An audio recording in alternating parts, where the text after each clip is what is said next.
Olá pessoal, tudo bem com vocês? Estou de volta, professor Emerson, para quê? Trabalharmos literatura, conhecermos novos autores, conhecermos novas histórias, viajarmos por essas histórias e, por que não, refletirmos a respeito daquilo que nós lemos. Não é interessante? Por que a gente pode fazer isso? Porque a literatura nos permite fazer tudo isso.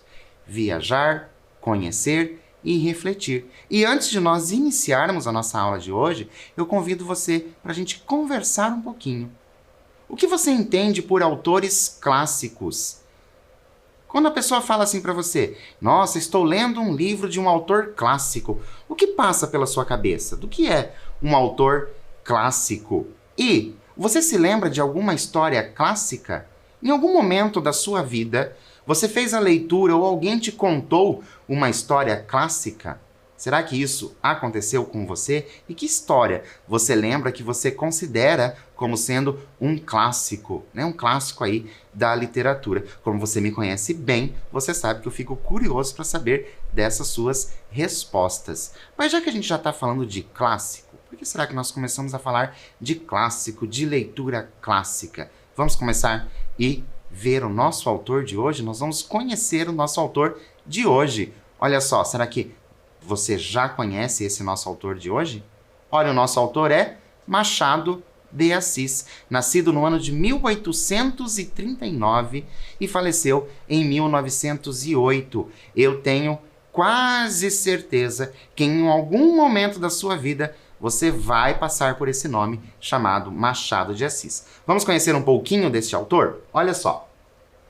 Joaquim Maria Machado de Assis. Esse é o nome completo dele. Ele é conhecido para nós como Machado de Assis. Foi precursor do realismo brasileiro e fundador e presidente da Academia Brasileira de Letras, sendo esse um de seus maiores e mais importantes feitos.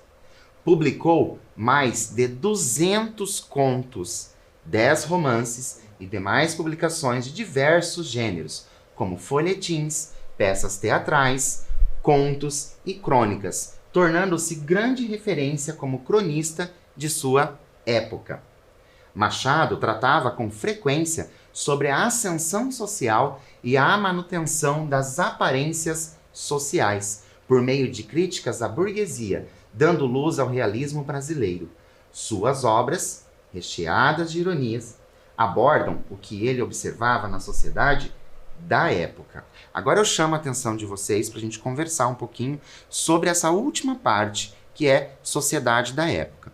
Quando a gente fala de literatura, desses textos antigos, é sempre interessante a gente lembrar que nós estamos falando daquela época em que o texto foi produzido. Então, lembra, o nosso autor lá nasceu em 1839, faleceu em 1908. Então, ele vai retratar e vai escrever coisas daquela época. Por que que eu digo isso? Porque às vezes a gente faz a leitura hoje e a gente vai ter uma outra visão. A gente tem um outro olhar daquilo que nós vamos fazer a leitura. Então é bem importante a gente pensar e lembrar que se trata da sociedade daquela época, ok? Mas vamos conhecer o que esse nosso autor já escreveu. Eu selecionei para vocês apenas 3. Lembra? Ele tem mais de 200 contos, 10 romances, mas eu selecionei 3 para vocês, que eu considero muito essas 3 obras. A primeira, Helena. Depois nós temos um bem conhecido dele chamado Dom Casmurro. E ali por último, o Alienista. Fica então, inclusive, como dica para vocês essas 3 obras dele. E agora nós vamos conversar mais um pouquinho. Nós iniciamos a nossa aula conversando e hoje nós vamos conversar mais um pouquinho. Opa, professor, nossa aula de hoje vai ser só conversa? Não, não vai ser só conversa não. Nós estamos esquentando a nossa mente para que a gente possa começar a nossa leitura. Olha só. Como você se sente ao olhar no espelho? Vamos pensar um pouquinho. Você está lá frente ao espelho. Como você se sente? O que você vê nesse espelho? Então, você se sente bem? Você se sente mal? O que você vê?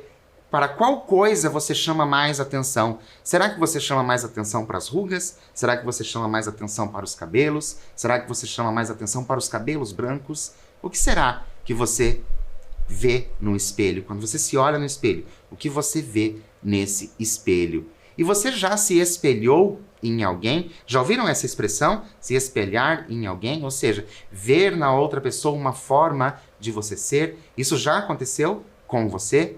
De se espelhar em alguém? E você é o espelho de alguém? Será que você é aí de casa? Será que alguém se espelha em você? Será que você é o espelho de alguém? Eu vou dar um tempinho para você refletir e responder essas questões e eu já volto.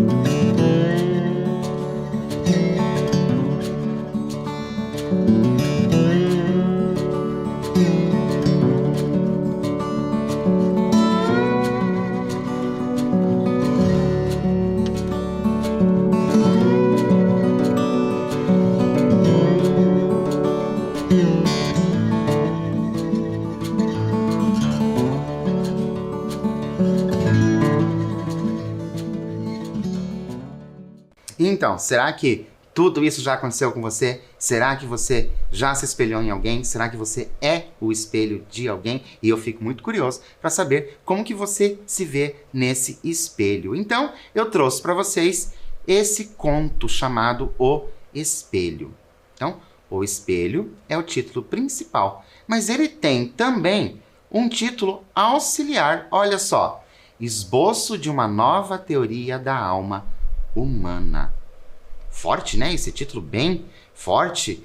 O Espelho, esboço de uma nova teoria da alma humana. Por isso a gente vai reler esse título, né? Esse título auxiliar que nós temos ali, esse título complementar. Esboço de uma nova teoria da alma humana. E agora nós vamos refletir.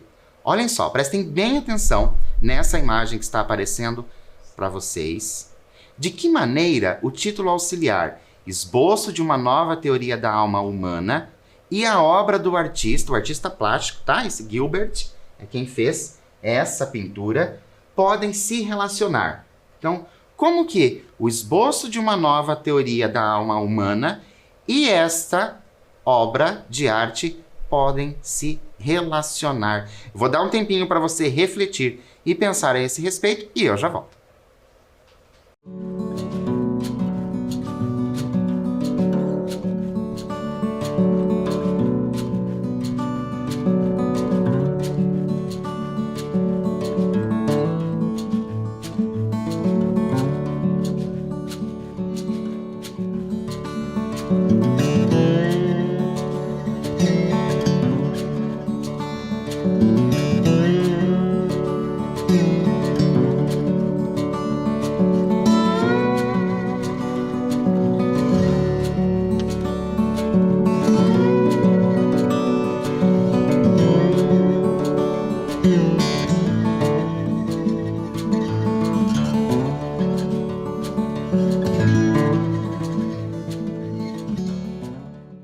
Então, conseguiram pensar a esse respeito?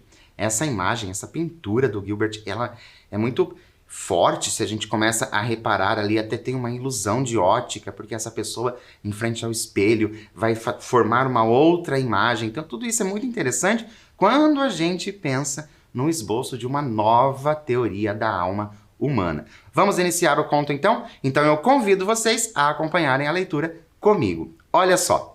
4 ou 5 cavalheiros debatiam, uma noite, várias questões de alta transcendência, sem que a disparidade dos votos trouxesse a menor alteração aos espíritos. A casa ficava no Morro de Santa Teresa. A sala era pequena, alumiada a velas, cuja luz fundia-se misteriosamente com o luar que vinha de fora. Entre a cidade, com suas agitações e aventuras, e o céu, em que as estrelas pestanejavam, através de uma atmosfera límpida e sossegada, estavam os nossos 4 ou 5 investigadores de coisas metafísicas, resolvendo amigavelmente os mais árduos problemas do universo. Por que 4 ou 5?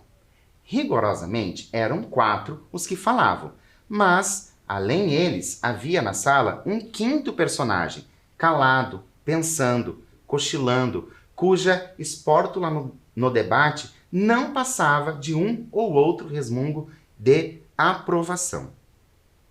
Não discutia nunca e defendia-se da abstenção com um paradoxo, dizendo que a discussão é a forma polida do instinto batalhador que jaz no homem como uma herança bestial. E acrescentava que os serafins e os querubins não controvertiam nada e, aliás, eram a perfeição espiritual e eterna. Como desse esta mesma resposta naquela noite? Contestou-lhe um dos presentes e desafiou-o a demonstrar o que dizia, se era capaz. Jacobina, assim se chamava ele. Refletiu um instante e respondeu: pensando bem, talvez o senhor tenha razão. Vai senão quando, no meio da noite, sucedeu que este casmurro usou da palavra, e não 2 ou 3 minutos, mas 30 ou 40. A conversa, em seus meandros, veio a cair na natureza da alma, ponto que dividiu radicalmente os 4 amigos. Cada cabeça, cada sentença. Não só o acordo, mas a mesma discussão tornou-se difícil, se não impossível, pela multiplicidade das questões que se deduziram do tronco principal e um pouco, talvez, pela inconsistência dos pareceres. Um dos argumentadores pediu ao Jacobina alguma opinião, uma conjectura, ao menos. Nem conjectura, nem opinião, redarguiu ele. Uma ou outra pode dar lugar a dissentimento, e como sabem, eu não discuto. Mas, se querem ouvir-me calados, posso contar-lhes um caso da minha vida, em que ressalta a mais clara demonstração acerca da matéria de que se trata. Em primeiro lugar, não há uma só alma, há 2. 2? E agora eu te convido para a gente refletir. Vocês já perceberam, lembram? Que é um texto, então, um texto antigo, então vocês já perceberam que nós vamos ter algumas palavras que nós não conhecemos, porque nós não fazemos mais uso dessas palavras, mas vocês não precisam se preocupar com essas palavras que vocês não conhecem, porque não vai interferir no entendimento do conto, ok? Olha só, nós vamos refletir da seguinte maneira. De que acordo com o título O Espelho, o que poderia justificar a afirmação a respeito de se ter 2 almas? Lembram que o nosso personagem, Jacobina, ele diz que nós não temos apenas uma alma. Temos 2. E agora nós vamos pensar lá no título, o espelho. Como que esse título e o fato de se ter 2 almas se relacionam? Vou dar um tempinho para você pensar e eu já volto.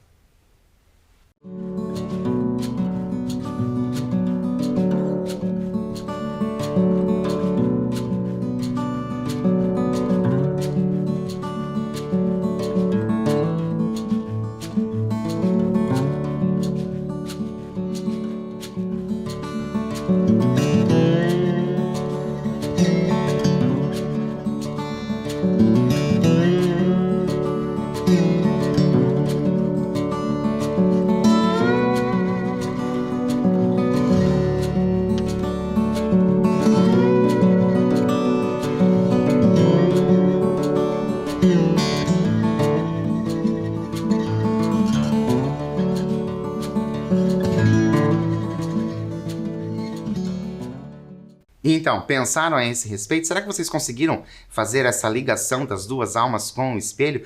Acredito que o nosso conto vai nos dar essa resposta de como é que se tem aí 2 almas e qual é o envolvimento desse espelho. Então, convido vocês para a gente continuar a nossa história. Olha lá. Nada menos de 2 almas. Cada criatura humana traz 2 almas consigo. Uma que olha de dentro para fora, outra que olha de fora para dentro. Espantem-se à vontade. Podem ficar de boca aberta, dar de ombros, tudo. Não admito réplica. Se me replicarem, acabo o charuto e vou dormir. A alma exterior pode ser um espírito, um fluido, um homem, muitos homens, um objeto, uma operação. Há casos, por exemplo, em que um simples botão de camisa é a alma exterior de uma pessoa. E assim também a polca, o voltarete, um livro, uma máquina, um par de botas, uma cavatina, um tambor, etc. Está claro que o ofício dessa segunda alma é transmitir a vida, como a primeira. As duas completam o homem, que é, metafisicamente falando, uma laranja. Quem perde uma das metades, perde, naturalmente, metade da existência. E casos há, não raros, em que a perda da alma exterior implica a da existência inteira. Shylock, por exemplo, a alma exterior daquele judeu eram os seus ducados. Perdê-lo equivalia a morrer. Nunca mais verei o meu ouro, dizia ele a Tubal. É um punhal que me enterras no coração. Vejam bem esta frase. A perda dos ducados, alma exterior, era a morte para ele. Agora, é preciso saber que a alma exterior não é sempre a mesma. Não? Não, senhor. Muda de natureza e de estado. Não aludo a certas almas absorventes como a pátria, com a qual disse o Camões que morria, e o poder, que foi a alma exterior de César e de Cromwell. São almas enérgicas e exclusivas. Mas há outras, embora enérgicas, de natureza mudável.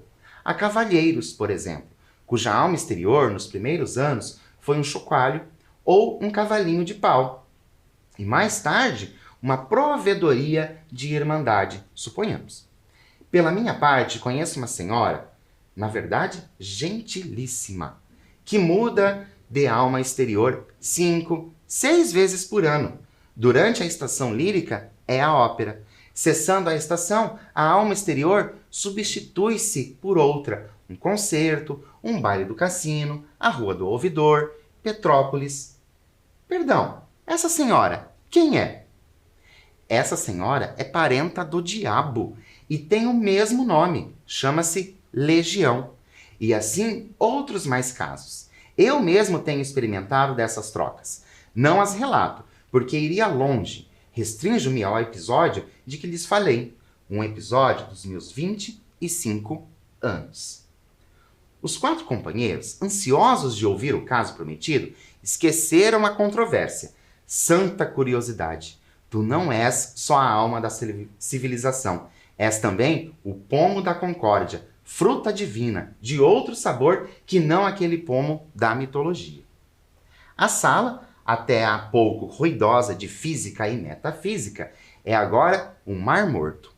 Todos os olhos estão no Jacobina, que conserta a ponta do charuto, recolhendo as memórias.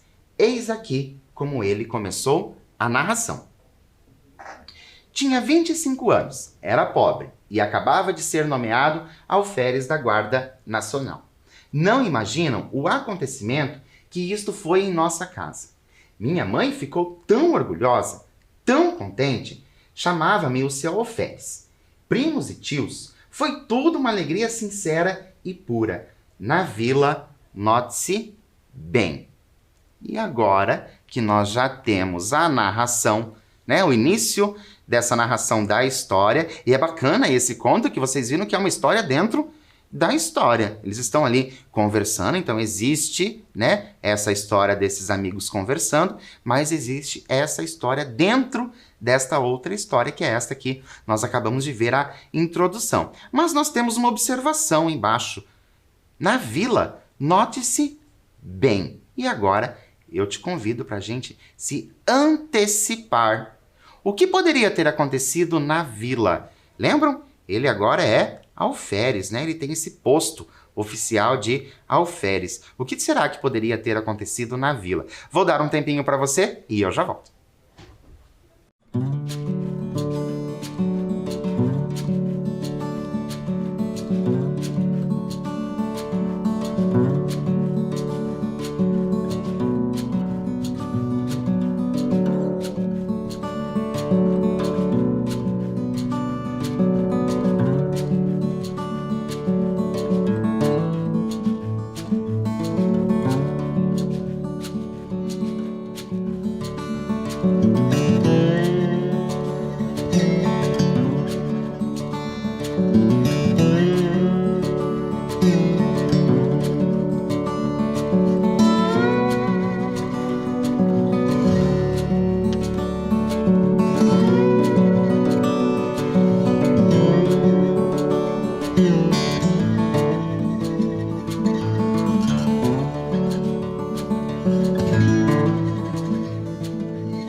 então, o que será que aconteceu ali naquela vila para ele pedir para a gente notar? Vamos descobrir? Então, vamos continuar.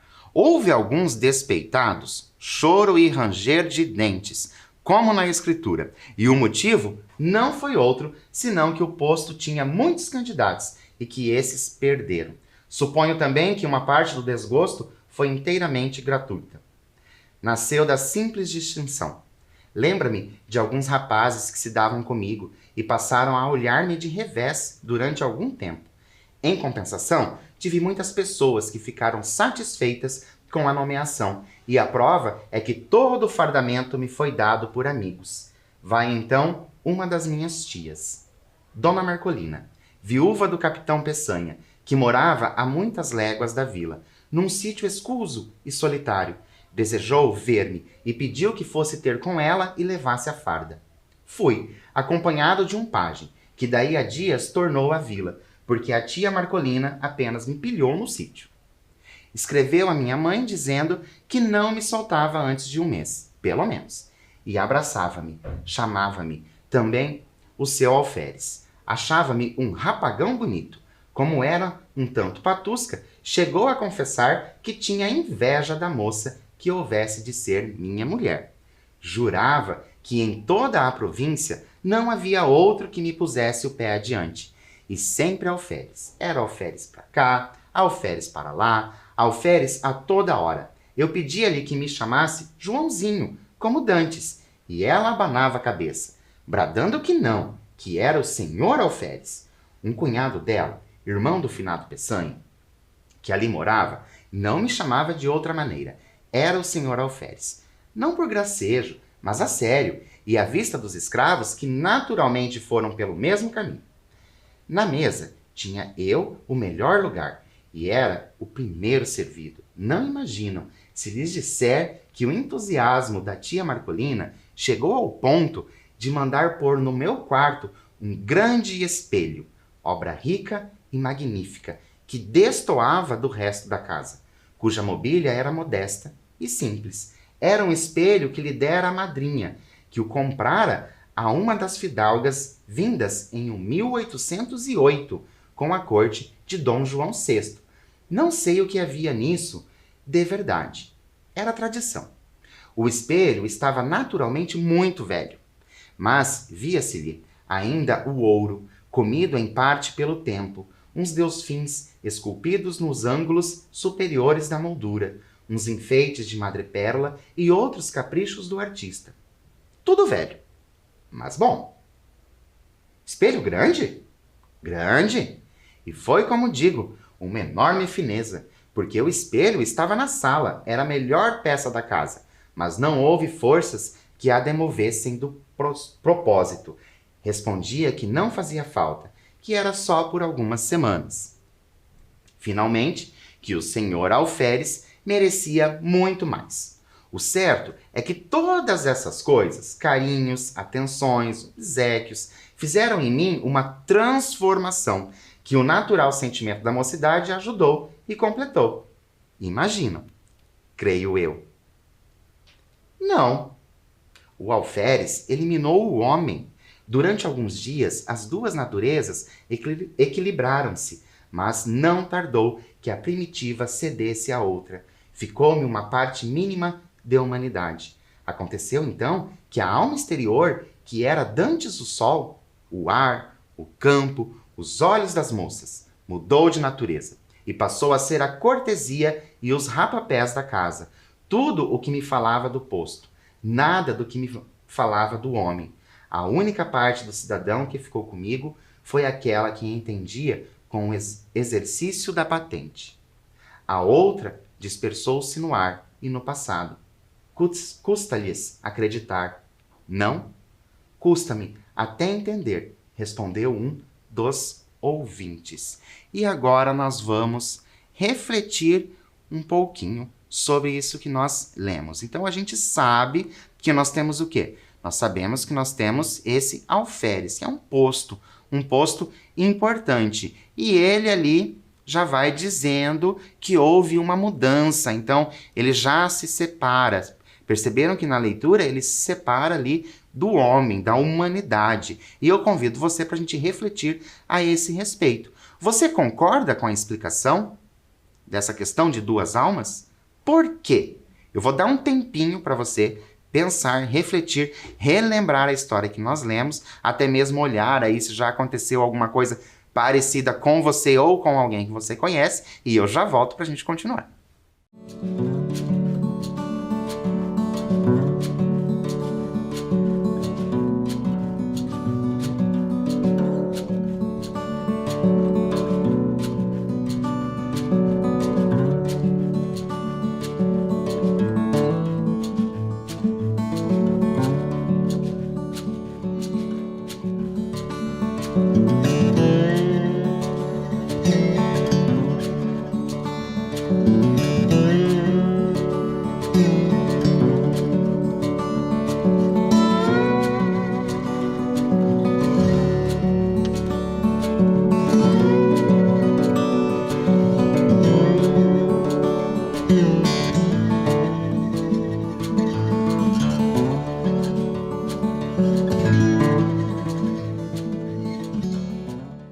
Então, vocês estão lembrados lá no início da nossa aula que eu havia dito para vocês que a literatura nos permitia o quê? Nos permitia refletir sobre algumas situações. Então, vocês conseguiram refletir sobre essa situação? Porque lá no início foi dito que os seres humanos teriam duas almas. E ele dá essa explicação, ele vai explicando do porquê esses seres humanos poderiam ter duas almas. Você está concordando com isso? Você está discordando disso? E é claro que vocês me conhecem, que eu fico curioso e eu fico aqui na vontade de nós estarmos aí sentados, debatendo, conversando a respeito dessa literatura. Mas como o nosso texto ainda não acabou, nós vamos continuar a leitura e eu te convido para acompanhar. Olha só, vai entender.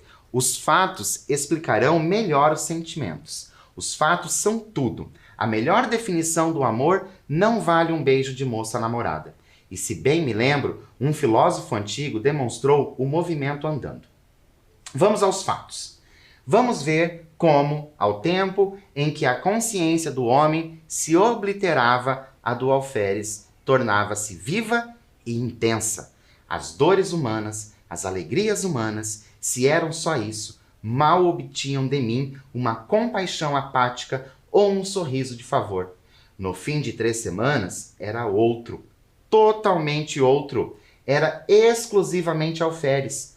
Ora, um dia recebeu a tia Marcolina uma notícia grave.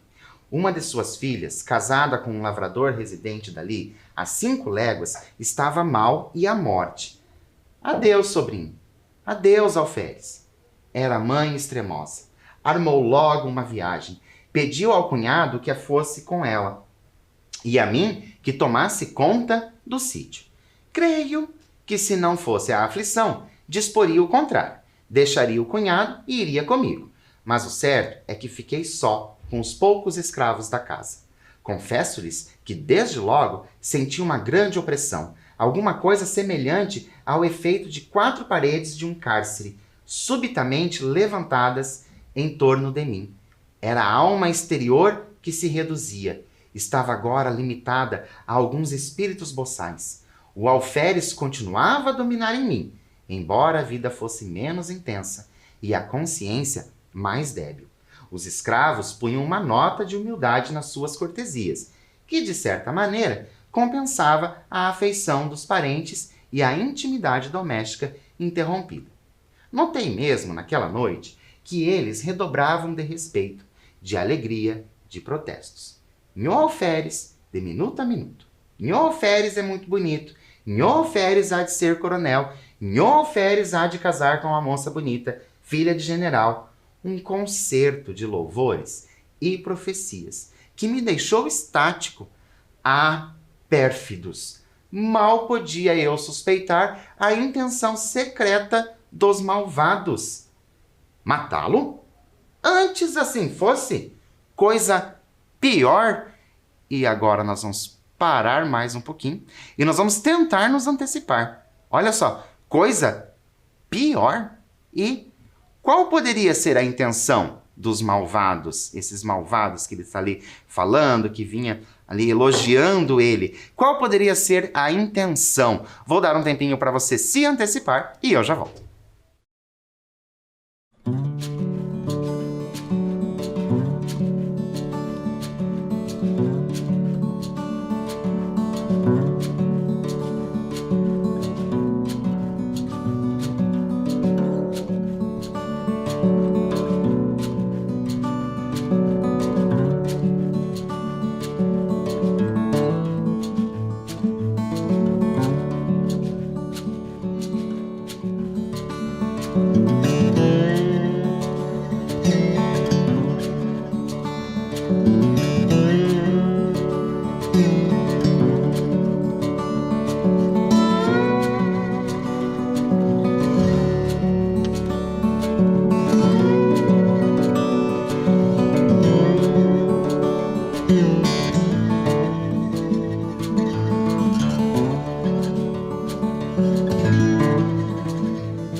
Então, qual seria ser a intenção, né? Qual poderia ser a possível intenção desse povo ali, desses malvados? Vamos ver se a gente descobre? Então vamos acompanhar. Olha só.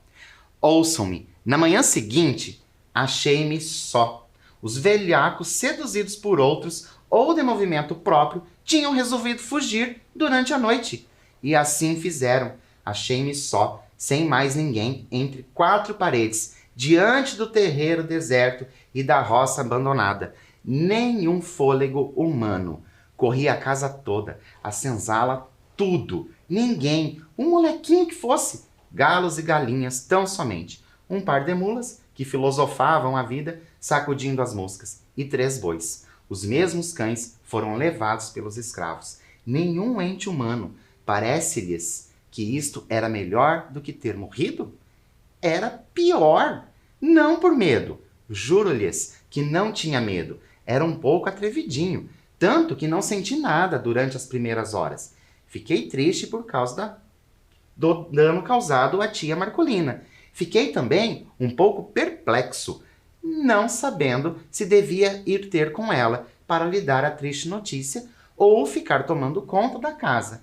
Adotei o segundo alvitre, para não desamparar a casa e porque, se a minha prima enferma estava mal, eu ia somente aumentar a dor da mãe, sem remédio nenhum.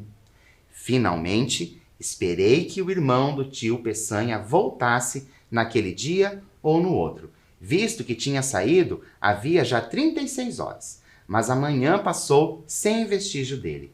À tarde, comecei a sentir a sensação como de pessoa que houvesse perdido toda a ação nervosa e não tivesse consciência da ação muscular. O irmão do tio Peçanha não voltou nesse dia, nem no outro, nem em toda aquela semana. Minha solidão tomou proporções enormes. Nunca os dias foram mais compridos. Nunca o sol abrasou a terra com uma obstinação mais cansativa. As horas batiam de século a século no velho relógio da sala, cuja pêndula, tic-tac, tic-tac, feria-me a alma interior, como um piparote contínuo da eternidade. Quando, muitos anos depois, li uma poesia americana, creio que de Longfellow, e topei este famoso estribilho: Never, forever. Forever, never. Confesso-lhes que tive um calafrio. Recordei-me daqueles dias medonhos. Era justamente assim que fazia o relógio da tia Marcolina. Never, forever. Forever, never. Não eram golpes de pêndula. Era um diálogo do abismo, um cochicho do nada. E então, de noite... Não que a noite fosse mais silenciosa. O silêncio era o mesmo que de dia, mas a noite era sombra, era solidão, ainda mais estreita ou mais larga. Tic-tac, tic-tac. Ninguém nas salas, na varanda, nos corredores, no terreiro, ninguém em parte nenhuma. Riem-se. Sim, parece que tinha um pouco de medo. Oh, fora bom se eu pudesse ter medo. Viveria. Mas o característico daquela situação é que eu nem sequer podia ter medo. Isto é, o medo vulgarmente entendido. Tinha uma sensação inexplicável. Era como um defunto andando, um sonâmbulo, um boneco mecânico, dormindo. Era outra coisa. O sono dava-me alívio, não pela razão comum de ser irmão da morte, mas por outra. Acho que posso explicar assim esse fenômeno. O sono, eliminando a necessidade de uma alma exterior, deixava atuar a alma interior. Nos sonhos, fardava-me orgulhosamente no meio da família e dos amigos, que me elogiavam o garbo, que me chamavam alferes. Vinha um amigo de nossa casa e prometia-me o posto de tenente, outro o de capitão ou major, e tudo isso fazia-me viver. Mas quando acordava, dia claro, esvaía-se com o sono a consciência do meu ser novo e único, porque a alma interior perdia a ação exclusiva e ficava dependente da outra, que teimava em não tornar. Não tornava. Eu saía fora, a um lado e outro, a ver se descobria algum sinal de regresso. Sueane, n'y vois-tu rien venir? Nada, coisa nenhuma, tal qual como na lenda francesa. Nada mais do que a poeira da estrada e o capinzal dos morros. Voltava para casa, nervoso, desesperado, estirava-me no canapé da sala. Tic, tac, tic, tac. Levantava-me, passeava, tamborilava nos vidros das janelas, assobiava. Em certa ocasião, lembrei-me de escrever alguma coisa, um artigo político, um romance, uma ode. Não escolhi nada definitivamente. Sentei-me e tracei no papel algumas palavras e frases soltas para intercalar no estilo. Mas o estilo, como tia Marcolina, deixava-se estar. Sueane, coisa nenhuma, quando muito via negrejar a tinta e alvejar o papel.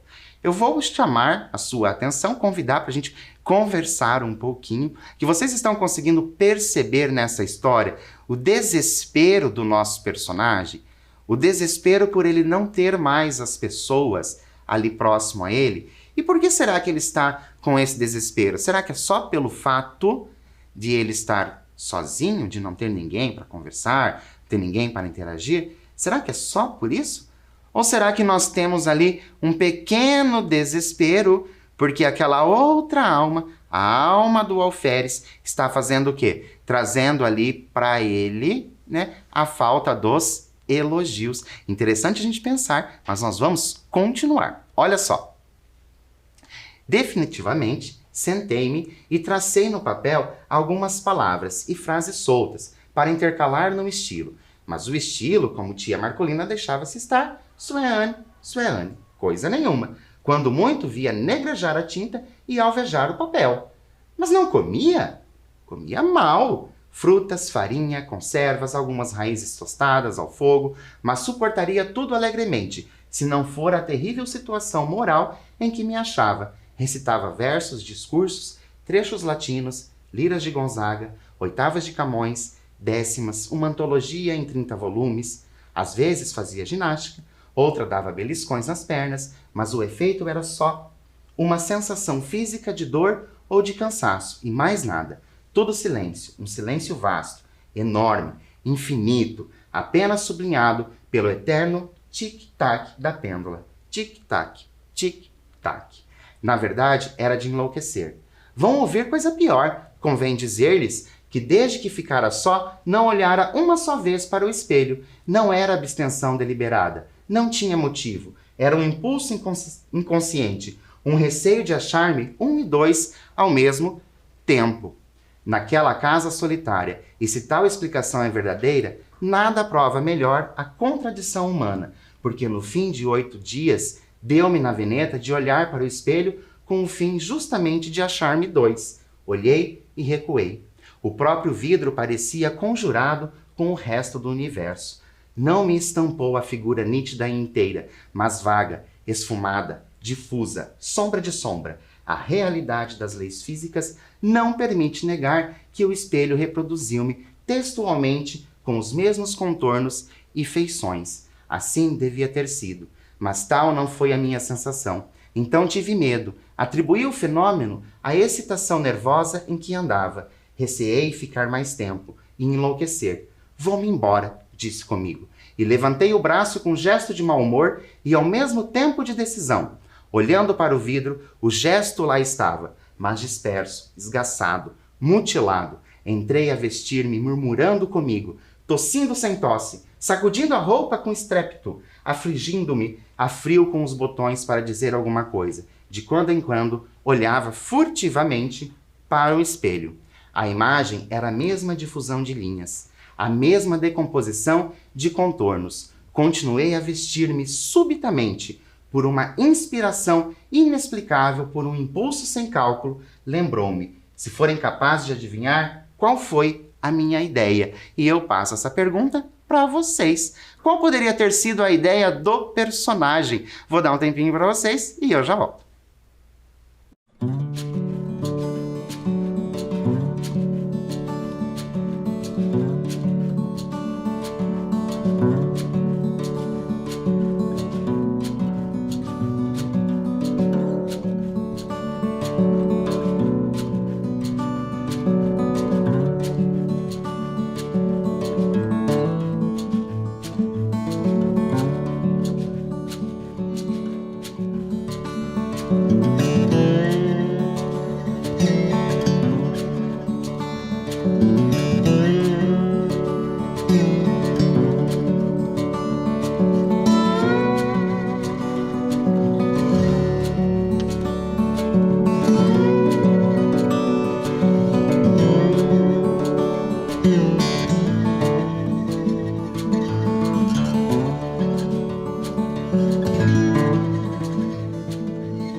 Então, qual seria a ideia? Vamos descobrir? Olha só. Diga, estava a olhar para o vidro com uma persistência de desesperado, contemplando as próprias feições derramadas e inacabadas. Uma nuvem de linhas soltas, informes, quando tive o pensamento, não são capazes de adivinhar. Mas diga! Lembrou-me vestir a farda de alferes.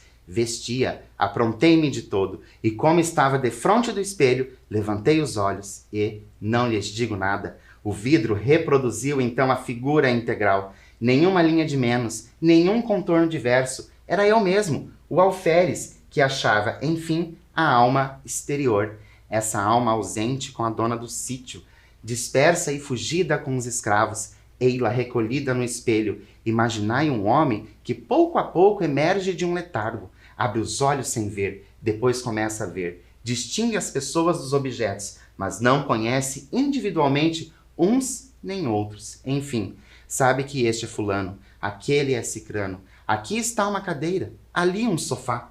Tudo volta ao que era antes do sono. Assim foi comigo. Olhava para o espelho, ia de um lado para o outro, recuava, gesticulava, sorria e o vidro exprimia tudo. Não era mais um autômato, era um ente animado.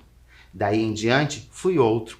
Cada dia, a uma certa hora, vestia-me de alferes e sentava-me diante do espelho, lendo, olhando, meditando.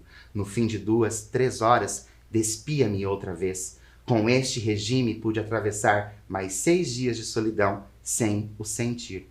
Quando os outros voltaram a si, o narrador tinha descido as escadas. E assim termina o nosso conto. Gostaram desse conto? Pensaram sobre essa questão das duas almas? E o que você achou de ler um texto clássico? Não é tão difícil, né? E sim, ele pode ser bem divertido. Infelizmente, por hoje eu fico por aqui, mas é claro que eu espero vocês na nossa próxima aula. Até lá!